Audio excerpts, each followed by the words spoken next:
Hi everyone, it's video number 1. We are solving one-step equations using properties of equality. Using properties of equality is the skill. I know that you could probably solve most of these problems in your head, and you could probably use arithmetic or fact families, but that's actually not what you're learning how to do. What you're learning how to do here is use the properties of equality properly.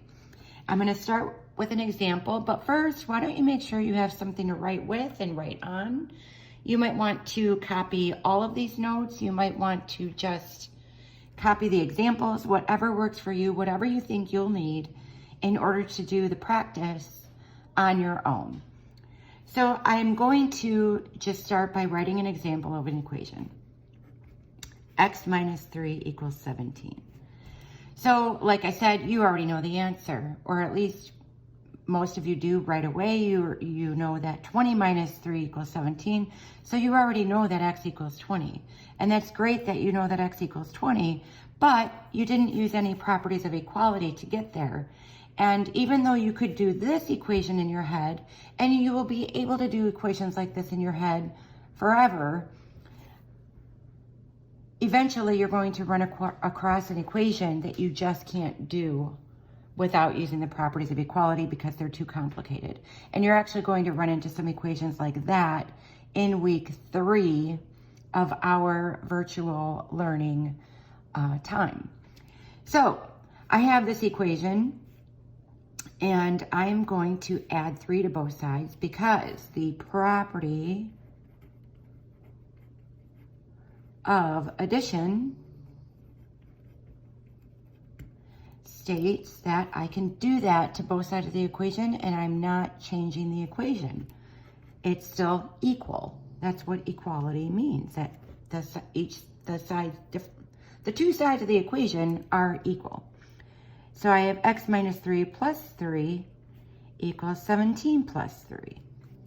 So these actually add up to 0 now, and we have X plus 0 equals 20 because 17 plus 3 equals 20. And because whenever we add 0 to something, we end up with that same thing we started with, we can say that X equals 20. This adding 3 to both sides is using the property of addition. So that's property number 1, the property of addition. The next example I'm going to do is n plus 23 equals 5. So I'm taking a number n, that's called a variable, by the way, if you don't remember that.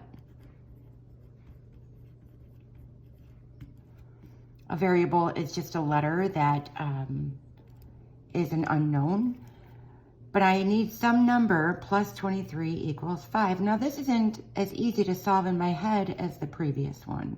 This is a little bit trickier. And if you start guessing and checking, you're going to notice that a problem like this, you are more likely to get incorrect by trying to figure it out. So this is where using the properties of equality come in handy, because if you follow the right process, you can always get the answer correct.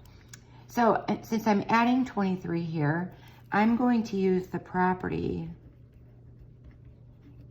of subtraction, and I'm going to subtract 23 from both sides of the equation. So I have n plus 23 minus 23 equals 5 minus 23. So this plus 23 minus 23, once again, that adds up to 0. So I have n plus 0 equals, and 5 minus 23, that's a negative number. That's like having $5 and then you owe somebody $23. So you need to subtract 23 minus 5 and your answer is negative. 5 minus 23 is negative 18. So now once again, x plus or anything plus 0 is just the anything that you started with. And you can find your solution that way. Another interesting thing is you can check your answer. You can check your answer by doing what you did when you did the R skills, by inserting the solution for the spot where the variable is. So you can check by writing negative 18 plus 23. That's where the n was, and we're placing negative 18 in its spot, equals 5. And if I look at negative 18 plus 23, that equals positive 5, I'm good. So I know I got the answer right because when I checked it with the original equation, it was true. So that's property number 2, the property of subtraction. The next example I'm going to give you is L divided by 4 equals 8. So I'm like, wow, what number divided by 4 equals 8? I can actually figure that answer out in my head because I know that 32 divided by 4 equals 8. So that I know already that L divided by 4 equals, if L divided by 4 equals 8, then L has to be 32. But it's not always that easy. Sometimes the solution is a fraction, sometimes it's a much larger number. Maybe you don't know that 32 divided by 4 equals 8. So what you can use now is the property of multiplication.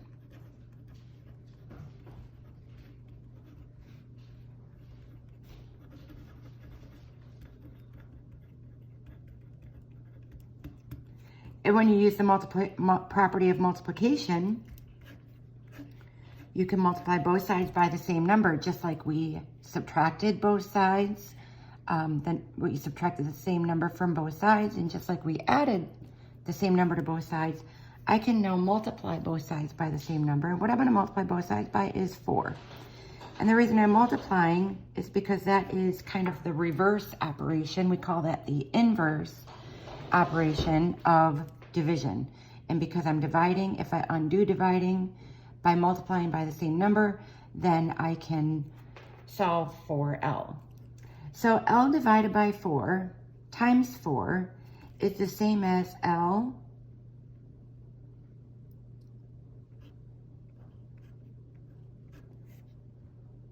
over 4 times 4, and these cancel because 4 over 4 reduces to 1 over 1 because the 4 over 4 is 1. And then 8 times 4 is 32. And now I have the L over 1 is just L, kind of like n plus 0 is just n. L over 1 is just L, equals 32. And you can check that in your head, or you can check it off to the side and say, well, is 32 over 4 equal to 8? And you can say, yep, it is. So that is my solution to this example right here, using the third property, which is the property of multiplication. The fourth property is, I bet you can guess,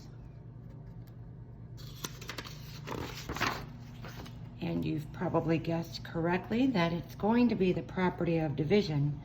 So the problem that I'm going to give you now is going to involve multiplication. For instance, 3 equals 6x. Ooh, but that x is on the right-hand side. I'm used to doing something to the left and the right and having the variable on the left, but now it's on the right, and that's kind of weird. I don't like it. So I'm going to actually just flop that like that. I mean, if 2 equals 1 times 2, then 1 times 2 equals 2. If 2 things are equal, it doesn't matter which one you put on the left and which one you put on the right. In fact, that's another property. It's called the symmetric property.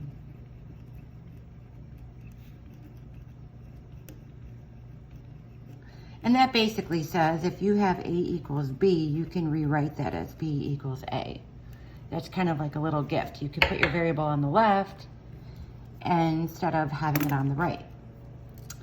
So what I'm going to do now is I'm going to divide both sides by the same number.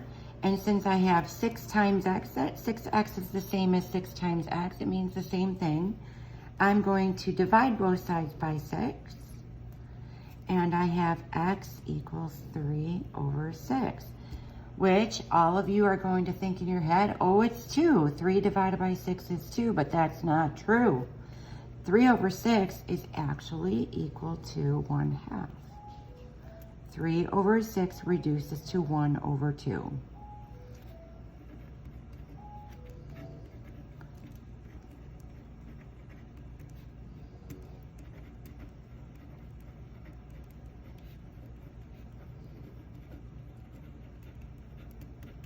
I use the division property of equality to solve for x equaling 1/2.